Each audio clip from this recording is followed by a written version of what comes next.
आप सभी को जय मसीह की प्यारे भाई बहनों। आप सबको इस वचन के द्वारा परमेश्वर आप सबको बहुत बहुत आशीष दे। आज का वचन है फिलिपियों उसका 1:19 से पढ़ेंगे। जीवित रहना मसीह है। इस बारे में बाइबल क्या बताती है, वचन को ध्यान से सुनिएगा। हालेलुया। तो मेरे प्यारे भाई बहनों, आइए हम वचन की ओर चलते हैं। तो वीडियो को पूरा देखना। जीवित रहने के लिए हमें मसीह पर क्यों भरोसा रखना है, इस बारे में बाइबल क्या बताती है, हमारा जीवन कैसे होना चाहिए, इस बारे में आप जरूर सुनिएगा। हालेलुया।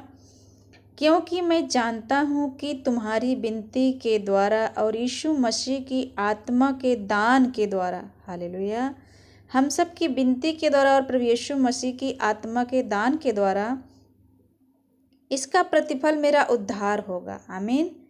मैं तो यही हार्दिक लालसा और आशा रखता हूँ कि मैं किसी बात में लज्जित ना हूँ, पर जैसे मेरे प्रबल साहस के कारण मसीह की बड़ाई मेरी देह के द्वारा सदा होती रही है, वैसे ही अब भी हो, चाहे मैं जीवित रहूं या मर जाऊं, क्योंकि मेरे लिए जीवित रहना मसीह है और मर जाना लाभ है। आमीन। पर यदि शरीर में जीवित रहना ही मेरे काम के लिए लाभदायक है, तो मैं नहीं जानता कि किसको चुनूं।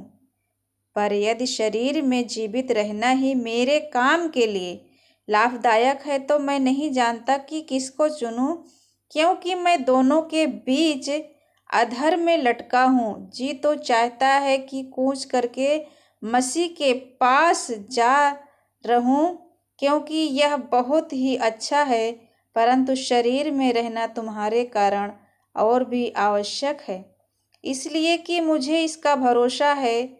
अतः मैं जानता हूँ कि मैं जीवित रहूँगा वरन तुम सब के साथ रहूँगा, जिससे तुम विश्वास में दृढ़ होते जाओ और उसमें आनंदित रहो। और जो घमंड तुम मेरे विषय में करते हो, वह मेरे फिर तुम्हारे पास आने से मसीह यीशु में अधिक बढ़ जाए। आमीन।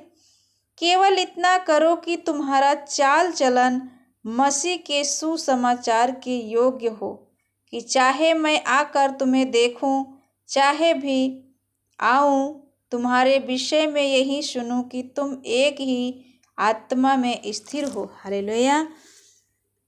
आगे लिखा है, और एक चित्त होकर सुसमाचार के विषय के लिए परिश्रम करते रहो। सुसमाचार, एक चित्त होकर सुसमाचार के विषय के लिए हमें क्या करना है? परिश्रम करते रहना है, और किसी बात में विरोधियों से भय नहीं खाना। हालेलुया। यह उनके लिए विनाश का स्पष्ट चिन्ह है, परंतु तुम्हारे लिए उद्धार का, और यह परमेश्वर की ओर से है, क्योंकि मसीह के कारण तुम पर यह अनुग्रह हुआ है कि न केवल उस पर विश्वास करो, पर उसके लिए दुख भी उठाओ।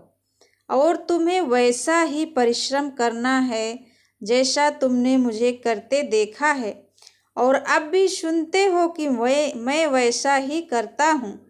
हालेलुया। 2 में लिखा है, मसीह की दीनता और महानता।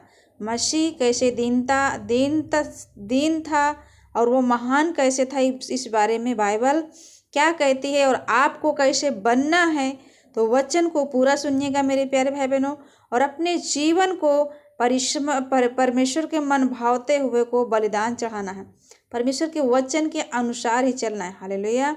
अतः यदि मसीह में कुछ शांति और प्रेम से ढाढ़स और आत्मा की सहभागिता और कुछ करुणा और दया है, हालेलुया, तो मेरा यह आनंद पूरा करो कि एक मन रहो और एक ही प्रेम, एक ही चित्त और एक ही मनसा करो। विरोध या झूठी बड़ाई के लिए कुछ न करो, पर दीनता से एक दूसरे को अपने से अच्छा समझो। हालेलुया।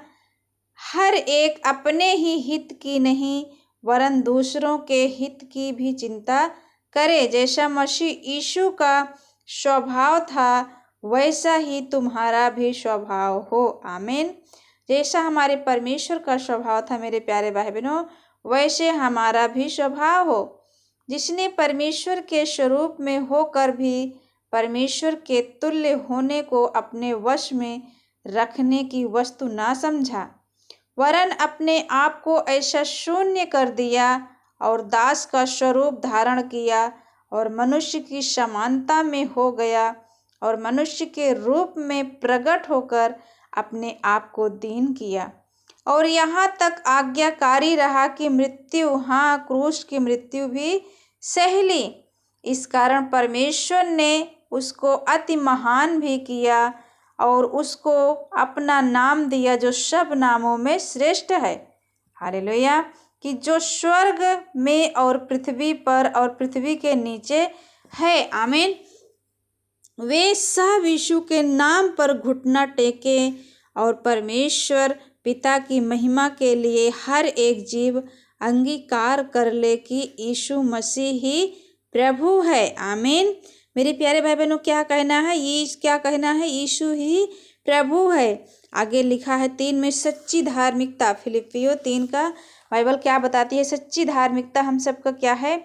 हम एक बार इस वचन को पढ़ेंगे, आप लोग ध्यान से सुनिएगा। इसलिए हे मेरे भाइयों, प्रभु में आनंदित रहो। क्या रहना है? प्रभु में आनंदित रहना है। वही बातें तुमको बार बार लिखने में मुझे तो कोई कष्ट नहीं होता और इसमें तुम्हारी कुशलता है। कुत्तों से चौकस रहो, उन बुरे काम करने वालों से चौकस रहो, उन काट कूट करने वालों से चौकस रहो, क्योंकि खतना वाले तो हम ही हैं जो परमेश्वर की आत्मा की अगुवाई से उपासना करते हैं और मसीह यीशु पर घमंड करते हैं और शरीर पर भरोसा नहीं रखते। पर मैं तो शरीर पर भी भरोसा रख सकता हूँ। यदि किसी और को शरीर पर भरोसा रखने का विचार हो तो मैं उससे भी बढ़कर रख सकता हूँ। 8वें दिन मेरा खतना हुआ। इस्राएल के वंश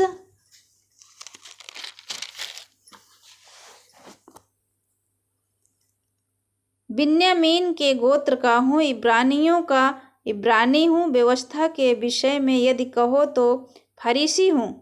उत्साह के विषय में यदि कहो तो कलीसिया का सताने वाला, और व्यवस्था की धार्मिकता के विषय में यदि कहो तो निर्दोष था। परंतु जो जो बातें मेरे लाभ की थी उन्हीं को मैंने मसीह के कारण हानि समझ लिया है, वरन मैं अपने प्रभु मसीह यीशु की पहचान की उत्तमता के